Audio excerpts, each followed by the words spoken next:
Hello everyone, my name is Scott Story, and I thought today I would give you a tour of my regular drawing and inking tools. This is what I use these days. Over time I've used every imaginable inking and drawing implement, but this is what I've settled on in probably the last decade. So, we'll start with the drawing stuff.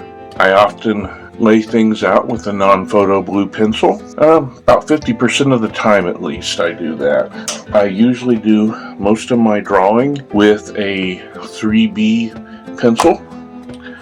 I want something that's light and I can just let the tip rest on the surface and it will make a mark, so I can very lightly work things in. When the pencil gets too short, of course I will use a pencil extender.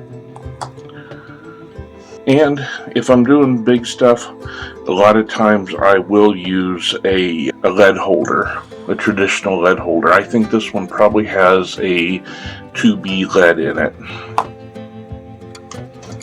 And for super fine details, I will often use a mechanical pencil. This one's a 5mm. That's usually tight enough. Again, probably with a 2B or a 3B lead. I should also note that I usually use Strathmore Series 300 Bristol board, which has a fine surface which is good for both penciling and pen and ink. My most important tool is probably a good old kneaded eraser. I use it for most erasing things, and very often a gum eraser for a little more vigorous erasing. When it comes to inking, my favorite sketching tool is one of my Lamy Safari pens, and I usually use the Lamy black ink that's available, but I am certainly not above using a ink converter cartridge and using typical waterproof black ink. I use all kinds of inks. I use Speedball, Higgins, depending on what I'm working on, I'm pretty flexible what type of ink I use, as long as it's waterproof. When I'm doing pen and ink work, mostly, these days, I will use a G pen. It's got a smooth point and has enough flex for a little line variation, and it doesn't dig into the paper. Now, for decades, I used the standard crow quill, but I've kind of fallen away from that. Crow quills are fantastic, but they will dig into the paper and make all kinds of unfortunate messes because of that. I've also used this kind of crow quill. When it comes to brushwork, these days I use a Pentel brush pen quite a bit. These are fantastic because you can do very fine to relatively thick work. The ink is great.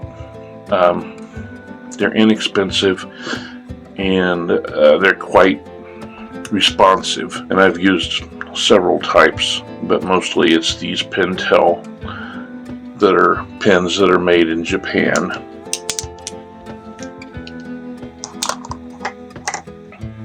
When I do more old-fashioned brushwork, my ultimate tool is a Winsor & Newton Series 7 brush. These are legendary, but expensive.